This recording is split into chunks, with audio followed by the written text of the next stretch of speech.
वे भी क्या दिन थे। घटना महत्वपूर्ण थी, वरना कुम्मी अपनी डायरी में उसे क्यों लिखती। अपनी डायरी में उसने 17 मई सन 2155 की रात को लिखा, आज रोहित को सचमुच की पुस्तक मिली है। वह पुस्तक बहुत पुरानी थी। कुम्मी के दादा ने बताया था कि जब वो पहले छोटे थे तब उनके दादा ने कहा था कि उनके ज़माने में सारी कहानियाँ कागज़ पर छपती थी और पढ़ी जाती थी। पुस्तकों में पृष्ठ होते थे जिन पर कहानियाँ छपी होती थी और हर पृष्ठ पढ़ने के पश्चात दूसरा पृष्ठ पलटकर आगे पढ़ना होता था। सारे शब्द स्थिर रहते थे, चलते नहीं थे जैसे आजकल पर्दे पर चलते हैं। रोहित ने कहा था, कितनी पुस्तकें बेकार जाती होंगी, एक बार पढ़ी और फिर बेकार हो गई। अब तो हमारे टेलीविजन के पर्दे पर न जाने कितनी पुस्तकों की सामग्री आ जाती है और फिर भी वह पुस्तक नई की नई रहती है। कुम्मी ने भी रोहित की हाँ में हाँ मिलाई। फिर पूछा, तुम्हें वह पुस्तक कहाँ मिली। रोहित ने बताया, अपने घर में एक पुराना डिब्बा कहीं दबा पड़ा था, उसी को फेंक रहे थे तो उसमें यह पुस्तक मिली। इसमें क्या लिखा है। स्कूलों के बारे में लिखा है। स्कूल, कुम्मी ने प्रश्न किया, उसके विषय में लिखने को है ही क्या। हर विद्यार्थी के घर में एक मशीन होती है जिसमें टेलीविजन की तरह का एक पर्दा होता है। रोज नियमित रूप उसके सामने बैठकर हमें यह सब याद करना होता है जो वो मशीन हमें बताती है। सारा गृह कार्य करके दूसरे दिन उस मशीन में डाल देना होता है। हमारी गलतियां बताकर फिर वह हमें समझाती है। एक विषय पूरा होने पर वही मशीन हमारी परीक्षा लेके हमें आगे पढ़ाना आरंभ कर देती है। कहते कहते कुम्मी थक गई थी। अंत में बोली, कितना उबाऊ होता है सारा स्कूल का काम।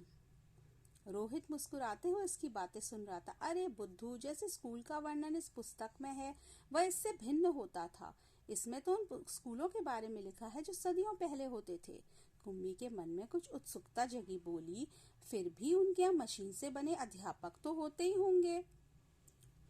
कुम्मी को याद आया कि एक बार जब उससे भूगोल में रोज वही गलतियां होने लगी थी तो उसकी माँ ने मोहल्ले के अध्यक्ष को बताया था।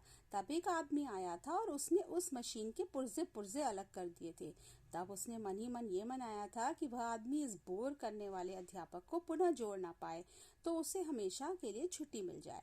लेकिन उस आदमी ने मशीन को फिर से जोड़कर उसकी माँ को बताया था, लगता है मशीन के भूगोल की चक्की कुछ तेज रफ्तार पर थी, सो आपकी लड़की के लिए उसे समझना कठिन हो गया था। मैंने अब उसकी गति कुछ धीमी कर दी है, सो आशा है अब ठीक रहेगा।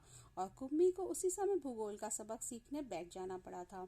मन ही मन वो उस मशीनी अध्यापक को कोसती रही थी। तभी रोहित ने कुम्मी के सोचने के सिलसिले को तोड़ा और बोला, हाँ, तब अध्यापक तो होते थे परंतु मशीन नहीं, स्त्रियां और पुरुष होते थे। क्या कहा? कहीं कोई स्त्रियां पुरुष इतने सारे विषय हमें सिखा सकता है? क्यों नहीं। वह बच्चों को सारे विषय समझाते थे, गृह कार्य देते थे और प्रश्न पूछते थे। अध्यापक बच्चों के घर नहीं जाते थे बल्कि बच्चे एक विशेष भवन में जाते थे जिसे स्कूल कहते थे। कुम्मी का अगला प्रश्न था, तो क्या सब बच्चे एक समय में एक जैसी ही चीजें सीखते थे? हाँ, एक आयु के बच्चे एक साथ बैठते थे, लेकिन माँ कहती है कि मशीनी अध्यापक हर बच्चे की समझ के अनुसार पढ़ाता है। फिर पुराने जमाने में ये कैसे संभव होता था? तब वे लोग इस प्रकार नहीं करते थे। रहने दो, तुम्हारी इच्छा नहीं है तो यह पुस्तक मैं तुम्हें नहीं दूंगा। कुम्मी झट बोली, नहीं नहीं, मैं उसे पढ़ना चाहूंगी कि तब स्कूल कैसे होते थे। इतनी अजीब अजीब बातें जानने को मिलेंगी। इतने में अंदर से माँ की आवाज सुन के कुम्मी बोली, लगता है सबक का समय हो गया है। रोहित भी उठा और अपने घर की ओर चला गया। कुम्मी अपने घर की ओर चली गई। अंदर मशीन आगे का सबक सिखाने को तैयार थी। मशीन की आवाज आनी आरंभ हो गई। आज सबसे पहले तुम्हें गणित सीखना है, कल का होमवर्क छेद में डालो। कुम्मी ने वैसा ही किया। वह सोच रही थी कि कितने अच्छे होते होंगे वह पुराने स्कूल, जहाँ एक ही आयु के सारे बच्चे हंसते खेलते कूदते स्कूल जाते होंगे और पढ़ाने वाले पुरुष और स्त्रियां होते होंगे। इतने में मशीन से स्वर आना शुरू हो गया था और पर्दे पर चलते हुए अक्षर व अंक आने शुरू हो गए थे। और कुम्मी सोच रही थी कि तब स्कूल जाने में कितना आनंद आता होगा, कितने खुश रहते होंगे सारे बच्चे।